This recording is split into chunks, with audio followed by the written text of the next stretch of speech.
comes down to that as an MSP, as a business owner, you really need to create a cadence and set up a precedent when it comes to price increases.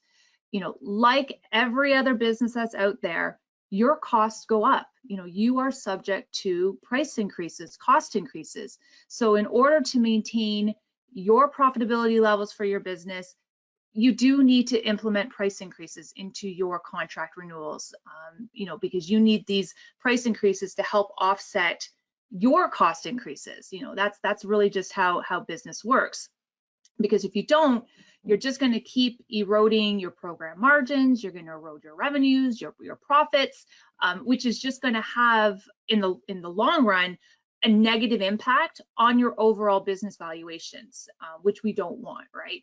It's going to force you to have to try and make up that lost profitability by having to sign on more and more clients to kind of make up for that, which for some MSPs, that might be a little bit of a challenge for you. You may also need to implement price increases if you notice that you're spending more time than initially thought at the beginning of a contract to support a particular network, especially if that customer tends to be somewhat needy. You know, they're calling you all the time, and this is really more for like kind of a flat rate program. If you're doing kind of flat rates, you want to use you want to have the opportunity to use the renewal period to adjust the pricing to incorporate those extra costs that are needed to support employees and their network, help level set them. So it's more realistic of the time that you're needing to support their network and their employees. Again, if they happen to be kind of that needy type of customer who's really maybe taking advantage of kind of your all-inclusive type of program. And you know, I had the question, you know, but it's COVID, you know, what do I do? It's COVID. It's not a good time to go and increase prices for my customers. And I'm going to challenge you know, you guys on that. You know, I've heard that question a couple of times. If you are supporting hospitality and retail, yeah, you're probably right. And maybe we don't implement a price increase now. Maybe we go to them and we say, look, I'm going to be starting to implement this starting this year, but I understand your vertical, I understand your industry. This isn't a good time for you, so I'm going to put a price freeze in effect for one more year, and until we kind of ride this COVID wave out. But a lot of other businesses, they've recovered or they're in the recovery stages and they're doing pretty well. So don't use COVID as a blanket excuse to be scared to introduce reasonable price increases. You know, again, going back to the fact that your costs are rising every year. You know, you can't get out of that fact. And so, you know, you need to increase your prices so that you can continue.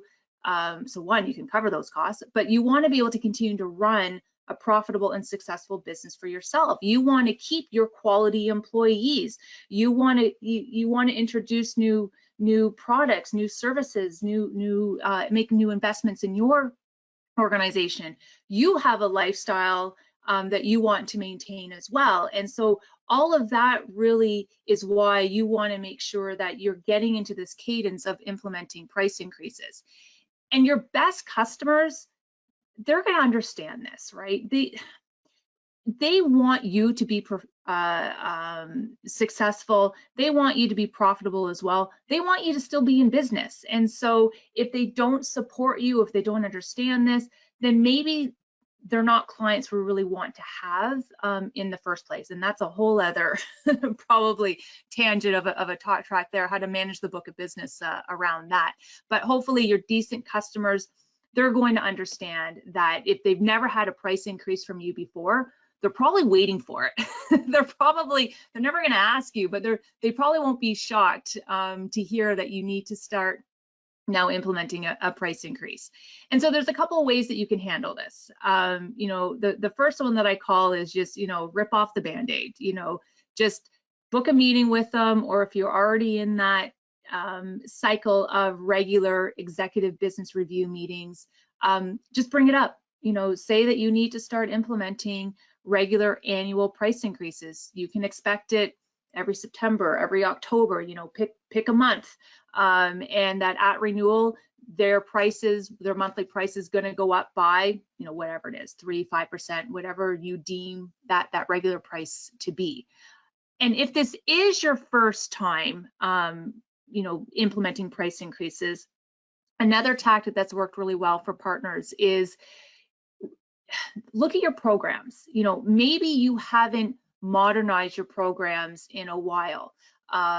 So maybe look at using this opportunity to improve your programs. Maybe we need to consolidate into a couple of programs because maybe you do more bespoke programs. Maybe you have an a la carte. Maybe we look at bundling them up and going to market with maybe 2 security programs. And using security as a reason is a really good way to kind of justify a price increase, because generally price increases are better received if the customer feels that they're getting increased value in exchange for that monthly price. And so implementing, you know, kind of a new program structure that maybe we focus it on security. You know, we have this security mindset, this security first mentality, given what the market is going on today. So it's not necessarily a price increase for the sake of a price increase, but you're looking to actually move them off of an old program and migrate them over to a new program, because we want to provide them with, you know, better threat protection, better protection for their employees, you know, that type of thing.